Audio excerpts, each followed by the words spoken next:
And then because how do you spell AI plus? You want me to cheerlead it for you? It's like this.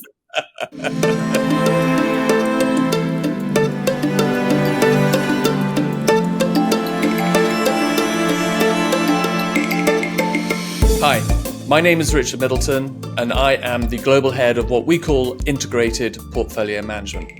And I am delighted to be here today to talk with Sal, who is our Chief Digital and Information Officer, about all things technology and how that relates and supports real estate. Let's start with a sort of a simple question. How does technology impact the built environment? So if you think about your walking through a building from starting to looking at the data from the outside of evaluating the building contents, the tenants, the square footage, using drones to actually do that evaluation, all the way to your physical asset access to the building, elevators, the sensors that are in the buildings, identifying the temperature, the capacity, the desk utilization. And you step back into the actual property, it's the maintenance of the property. How do I ensure that the data sets within the organization are understanding what's happening with the physical assets, from HVAC to the actual room reservation technology, et cetera. So when you unpack the technology utilization across the built environment, it's just tethered throughout every single interaction that you have with a physical asset. Once you start to look for that intersection, it's a fascinating environment to be. And I'm absolutely thrilled to partner with our business to bring it forward for our clients. So, in my opinion, technology in the real estate sector has evolved considerably over the last few years, as it has in all other sectors, really. Yeah. But as we start thinking around what that gives to clients, what we see, what sort of more additional insights or solutions does a new technology allow our clients to get into? What technology does is it creates and curates the data sets that we need to be able to respond to our client needs. So we had a period of time within commercial real estate that there was a pattern of one technology that drove a multitude of service lines forward or capabilities forward. And now you're seeing a focus on delivering excellence within each segmentation. So think facility management, work order management, resource planning, think facility financial planning, capital planning. Each of those try to go into one big beast of a technology. And now there's recognition of the fact that it's not a one size fits all. It's very specific to the client environment. I think of technology as similar to home decor. What works for me may not work for you. And we have to be very, very specific and consultative in nature with our clients to make sure we drive forward an outcome that's suited for their environment. Lots of change, lots more access to data. When you think about what you've seen in the entire market, what's happened in the last 3 years on the data side that technology has enabled that you are most excited about? Transparency. And what I mean by that is, historically, you wouldn't really know everything that's happening within your physical building unless you did a physical walkthrough or you tapped somebody on the shoulder or you phoned a friend. And now we get to see that in a much more accessible manner. So think about it as when you ordered your Domino's pizza before, you just sat at home and you waited for the pizza and you were hopeful that it got there in time. Now you get to see at every step of that movement, you get to see what's happening. And that's the type of transparency we're aiming to bring to our clients throughout their commercial real estate journey. I'm not sure I want to see every step of the Domino's pizza. But anyway, that's a separate You just want to know it's ready. I just want to know it's arrived, I'm hungry, and I can eat it. Anyway, let's pivot a little bit. And when a corporate is thinking about outsourcing their real estate, what are the main technology considerations that a client should be thinking about? One, how tethered their technology is to any other part of their ecosystem, right? So if it's standalone for commercial real estate only and has no tether points, it's easier for us to partner with them to identify if they need to make a move. Two, it's their data health and what they think great looks like, but in the lens of what they want it to do for them in the future versus what it's historically done. And when a client tells us that we have 100% accurate data, what do you say? So we will take it and we will make assumptions, but we will actually run our technology and data verification over it, just to make sure that we all have the same definition of healthy and it's actually meeting the needs of what we need to do to help them with their real estate outcomes. What advice are you giving our account directors about how they should be using the data that you're enabling by our technology plan with our clients to really drive value into our clients' client portfolios? We actually have a dedicated client care team that partners with our account leaders to make sure that on a regular basis, we're measuring from the center what technologies they're using, what dashboards, how they're utilizing and engaging with that data, and are they getting the outcomes that they're expecting from it. The recommendation would be to not use a technology to say we're using it, but to actually integrate it in the way that you're evaluating how you're performing, how our employees are engaging, what our retention of employees is, how we're engaging with our suppliers, how we're validating safety, health and safety matters across the ecosystem. All of those are individual capabilities, but in total, it's what our account directors do and deliver for our clients. And so for us, our partnership with them is to make sure that at every step of the way, we actually are there for them as a support system to ensure that not only is there a know-how on the technology usage, but they're actually getting the outcome and benefit from it that they expect to get. So let's build on this a little bit. How do we ensure that our clients have access to the really best technology solutions on the market? Because I'm assuming that technology solutions change. There'll be some new technology that may pop Every up in single 6 day. months' time. So we have depth of partnership. We have an entire team dedicated to emerging technology evaluation. So we have partnership with venture capital firms, as well as some of the best thought leaders in this space. We evaluate hundreds of technologies on an annual basis. Why is our partnership model better for our clients?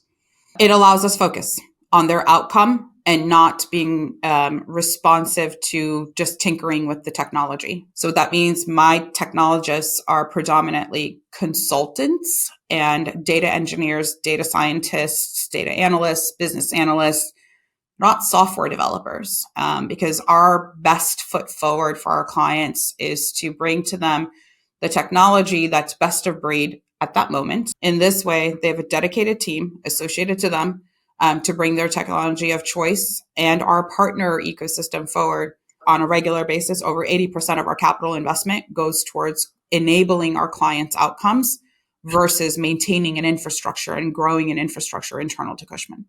I want to start thinking about innovation in tech, because certainly in our sector, we've seen a lot of change. How should our corporate clients be thinking about the benefits of AI throughout the entire real estate cycle? So I would start with our people and their people partnership first.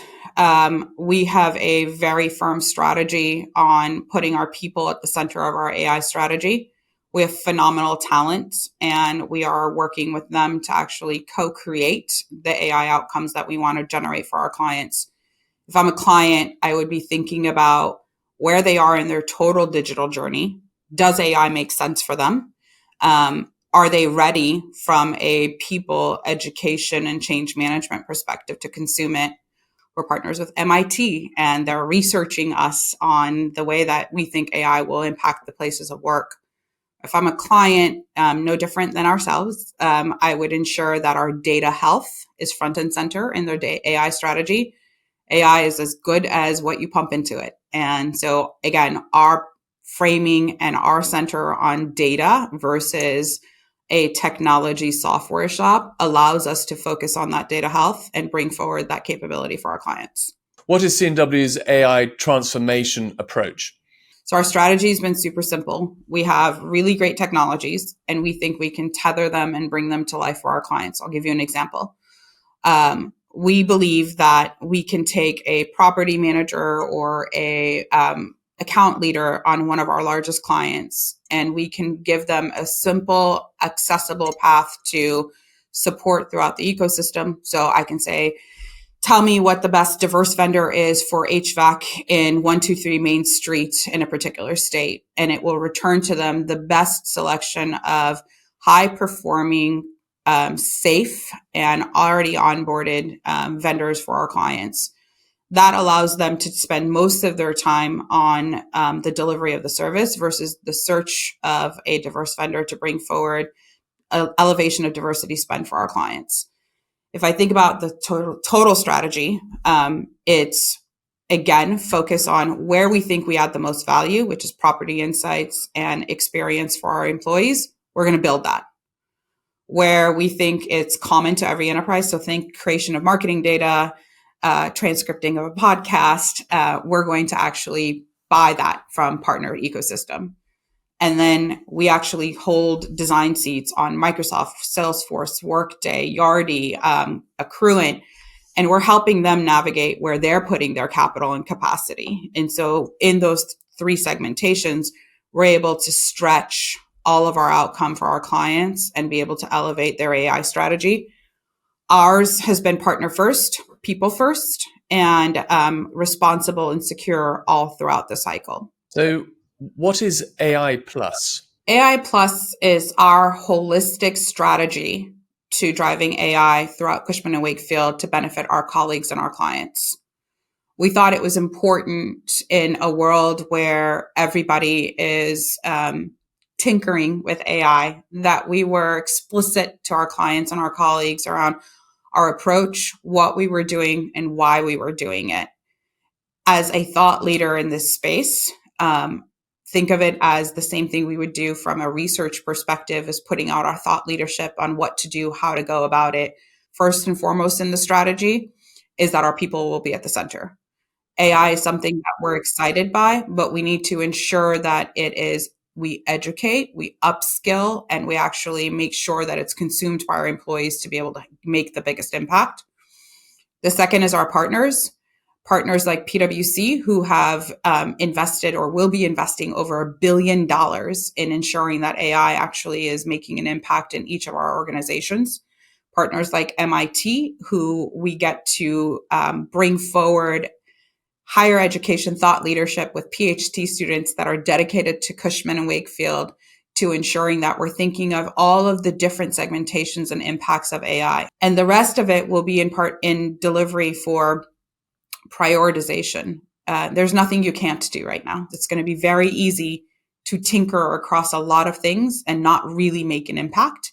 And so our strategy puts forward an evaluation process, an intake process, an alignment with the business to ensure that we're working on what matters the most for our clients and helps them solve problems historically either unsolvable or would have taken a lot longer to solve for them. Can you expand a little bit more about what we've actually already done with AI to really help the business? Sure. First and foremost, we have AI embedded into all of our employee exchanges for support. So think about it as if you're on an account team and you are having a problem with your physical equipment, your productivity is paramount to your ability to service your client. The engagement for support is all AI enabled and helps self-service support, as well as a chatbot that actually allows us to deliver services to our employees as fast as possible so they can spend their time concentrating on servicing our clients. From a client perspective, we are all of the technologies that we've partnered with, think Accruent, Yardi, think Salesforce, Workday, et cetera, all have AI enabled within them. So as you're onboarding an employee, as you're putting a job rec together, as you're working through selection of a supplier, as I alluded to before, we have a proprietary technology that we've partnered with Salesforce on onboarding management and protection of the supplier ecosystem. That's obviously important to us as well as our clients. And that AI enablement guides our employees' experience as well as protects our clients from ensuring of certificates of insurance or health and safety scores for everyone that's walking into their building set is not only augmented by our people, but also doubled down on with usage of AI.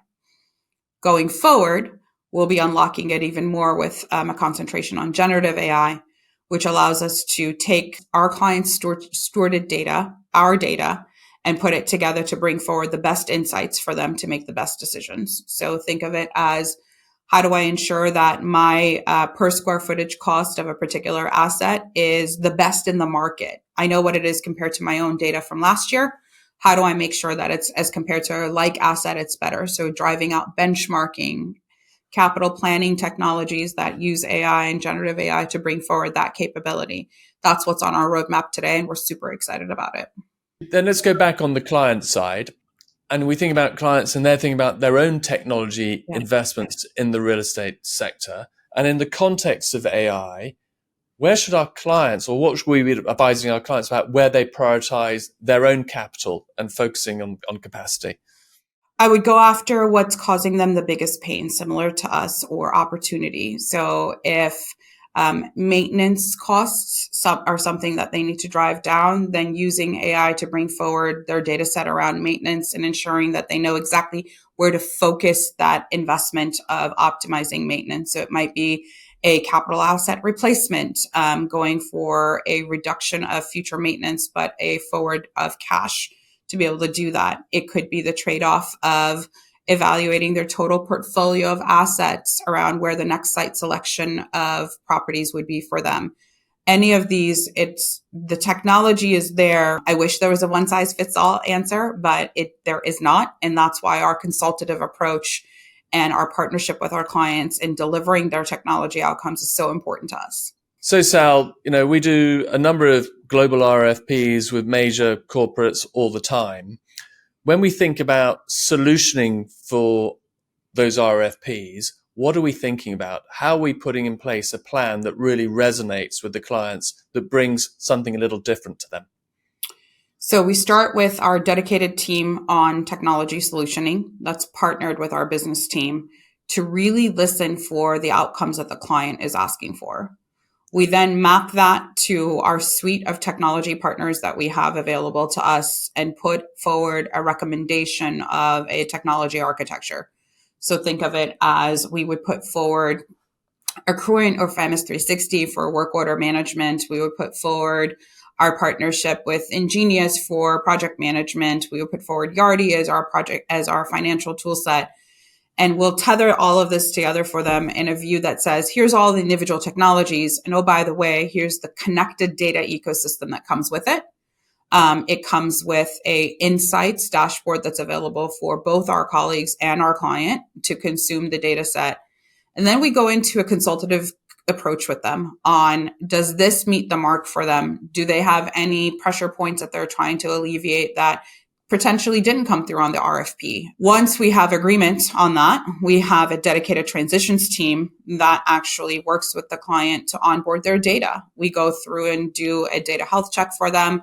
We augment their data with any number of machine learning and AI capabilities that we have, and we give them that outcome for them.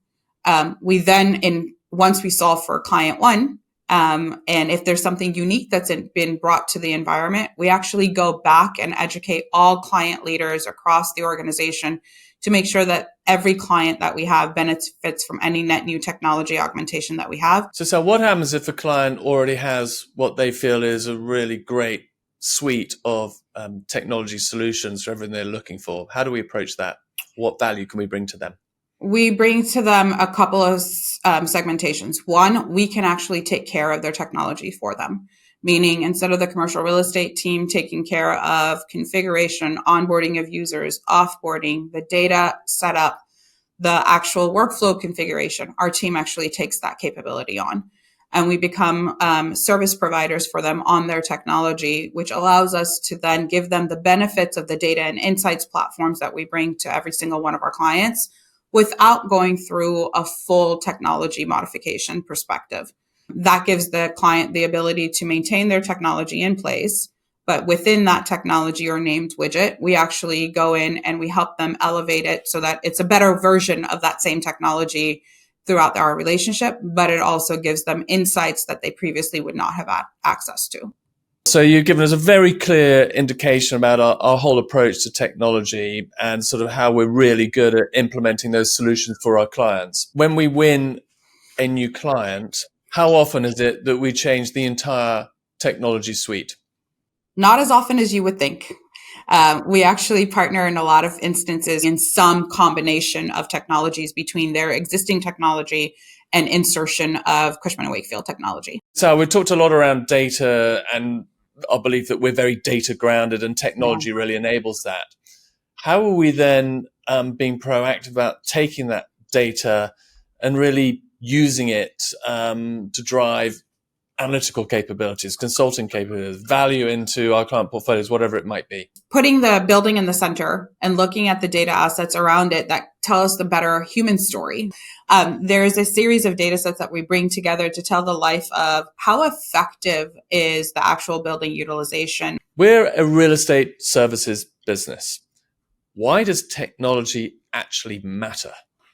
You could be any business and technology matters comes from the CIO's office all the time. The technology that look at every intersection of space usage, from evaluating where you want your next office location to be. How do you evaluate what the talent pool is around there? What universities are around there? What does foot traffic look around? Technology just happens to be the place where we capture that data and bring it to life. Sal, thank you very much for joining us today. We've covered a lot of ground, and I think we've proved the point that technology has moved so fast in our sector and is providing with such a different amount of data, but we're only at the beginning of that journey, because the impact of AI and our access to even more data to drive decision makings is going to completely go to take us to another level. That's my view. Sal, what about you? My favorite quote of the day is, "This is the slowest change in technology we will ever see, and it is today the fastest that we have ever seen." So we are definitely going to be going on a journey with our clients. Sal, thank you very much for joining us today, and we are your team around the table.